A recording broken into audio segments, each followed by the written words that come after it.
Welcome back to The Explainer. Today, we're diving straight into something that is so deeply embedded in our daily lives, we honestly often don't even realize it's there. We're talking about the hidden, almost invisible power of media. Film and television act like this incredibly powerful lens. For a lot of us, movies, streaming series, maybe even just viral clips online, they're our very first exposure to cultures and communities that we haven't personally experienced in our own neighborhoods. But here's the catch. What happens when that lens gets distorted? Well, when a specific group of people is shown in these really limited, highly exaggerated ways over and over again, audiences can actually begin to believe that those fictional portrayals are real life. Okay, let's quickly dive into the agenda and map out our route today. We're going to cover media's powerful lens, the criminal trope, the fiery Latina stereotype, the undocumented assumption, the very real-world dangers of all these myths, and finally, wrap up with why Hollywood keeps relying on them. All right, starting us off with Section 1, Media's Powerful Lens. So, first things first, what exactly do we mean when we use the word stereotype? Basically, it's a simplified, constantly repeated idea about a group of people that's built entirely on assumptions, completely ignoring what's real. And media? Well, media relies heavily on these. Instead of taking the time to reflect a complex reality, stereotypes just operate on assumptions. They take these incredibly diverse, multifaceted communities of human beings and boil them down to just a few highly exaggerated traits. It's essentially a shortcut. But as we're going to see today, it's a shortcut with some pretty serious consequences. Before we go any further, it's absolutely crucial that we get our terms straight so we're all on the same page. Mexican refers specifically to people who are from Mexico or those who have Mexican heritage.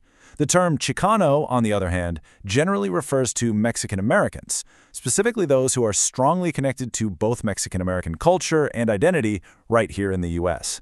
And actually, that Chicano identity was really popularized and forged in the fires of the 1960s and 70s civil rights movements.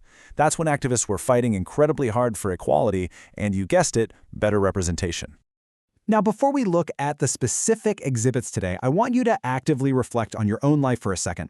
Have you ever personally noticed a movie or a TV show shaping the way people at your school or your workplace talk about a specific culture?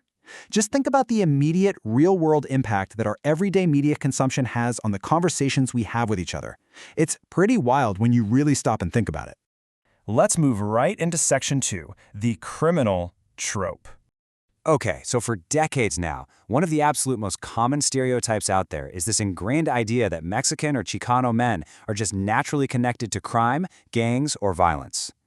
Think about critically acclaimed, massively popular shows like Breaking Bad, Better Call Saul, Narcos Mexico, or even parts of On My Block. I mean, despite their incredible storytelling and all the critical praise they get, they often end up perpetuating this specific pattern. They frequently limit Mexican and Chicano characters to these boxes. Cartel members, smugglers, gang leaders, quick villains. It just keeps this historic, totally fabricated link to violence alive and well on our screens. And this brilliantly illustrates the massive gap between the Hollywood myth and everyday reality. The screen constantly feeds us quick villains draped in dark clothing, tattoos, carrying weapons. But the actual, everyday reality? It's filled with regular students, professionals, devoted parents, everyday heroes. To be clear, the problem isn't that crime stories exist. We all love a good drama. The problem is when that narrow criminal image becomes literally the only image we ever see. Let's just pause the narrative here and really digest this. If viewers are constantly exposed to this one specific negative image, how do you think those repeated portrayals affect the way teenagers think about real people in their own neighborhoods? It's dangerous, right? Because these repetitive screen images can so easily manifest as unconscious associations in the real world, tricking our brains into associating a specific identity with danger. Moving on to Section 3. The fiery Latina stereotype. This brings us to a huge one, the fiery Latina trope. If you turn on a sitcom, reality TV, or a blockbuster movie, Mexican and Chicano women are frequently, almost predictably, reduced to being highly emotional, loud, dramatic, or just really quick to argue. It's frankly absurd. And there's another layer to this too, the hypersexualized Latina, where characters are shown almost exclusively as seductive or exotic. Ultimately, what this trope does is tie a woman's entire value to her physical appearance, her ability to seduce, or her exaggerated emotional reactions, completely bypassing her intelligence or her actual individuality. Just notice how this incredibly narrow media mold forces complex women into these simplistic little boxes. They become exotic dancers or just overly emotional side characters and love interests. It completely ignores the reality of calm leaders, deeply complex individuals, and highly intelligent professionals. And this stereotype puts an incredibly unfair pressure on Latina girls in schools and workplaces. They're forced to either perfectly fit this expected mold, or they have to constantly exhaust themselves fighting against it. I want to challenge you right now, actually.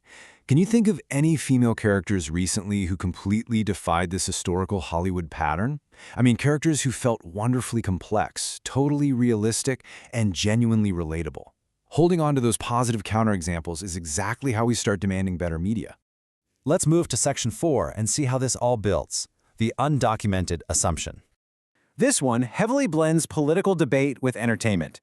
It's the pervasive, automatic assumption that Mexican characters are naturally undocumented immigrants. Have you noticed how often in films and TV shows, Mexican characters are introduced through these highly charged, stressful scenes involving border patrol, immigration raids, or sudden debates about citizenship?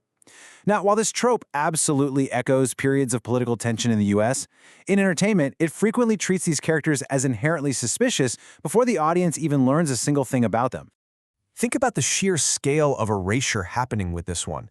A narrative built entirely around suspicious border crossings completely ignores vast communities of multi-generational citizens, veterans, business owners, and students. I mean, many families have been citizens in the United States for multiple generations.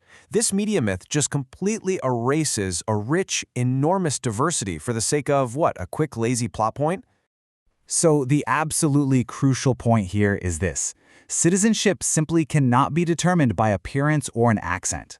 When entertainment repeatedly connects Mexican identity with illegality, it actively contributes to real-world prejudice. It's dangerous because people inevitably begin applying these screen assumptions to the real human beings standing right in front of them at the grocery store or the office.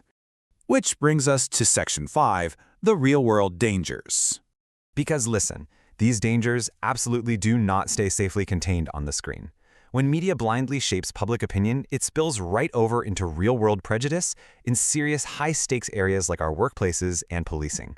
And honestly, worse than that, it fractures youth's self-image. Think about it. Teenagers who rarely ever see themselves portrayed as leaders or heroes start to feel invisible. It creates this heavy internal cultural conflict that actually pressures young people to reject parts of their own heritage just to avoid being judged. Ultimately, it just completely oversimplifies vibrant, diverse communities into something totally unrecognizable. And finally, Section 6, why Hollywood relies on them. Now, what's really interesting about this is exploring why. Why do writers and producers keep relying on these lazy tropes? It really comes down to 4 things. Step 1 is speed. It's just a fast way to communicate character details without having to do actual nuanced writing. Step 2 is tradition. Studios love making money, so they repeat formulas that were profitable in the past. Step 3 is fear. Let's face it, danger and crime naturally grab human attention. And step 4 is a lack of diversity. When writers' rooms act as echo chambers without diverse voices behind the scenes, they end up unintentionally, or sometimes entirely intentionally, repeating the stereotypes they think they know. But hey, I want to end this analysis on a hopeful note, because the tide is actually turning. We're seeing a shift. Modern films and television series are slowly but steadily improving representation, giving characters way greater complexity and humanity. And a huge, massive part of this is actually you. Younger audiences are using social media as an incredibly powerful tool to instantly criticize lazy stereotypes and demand authentic, honest, and respectful storytelling from studios. Never forget, audiences have the power here. Which leads us to one final provocative thought to leave you with. As we wrap up this explainer, ask yourself, how can media creators actually balance the need to be highly entertaining with the deep, real-world responsibility of representing living cultures and communities? I want you to think critically about the very next show you turn on. Remember, you have the power to demand a better lens. Thanks so much for joining me on this explainer. Keep asking the hard questions, and I'll see you next time.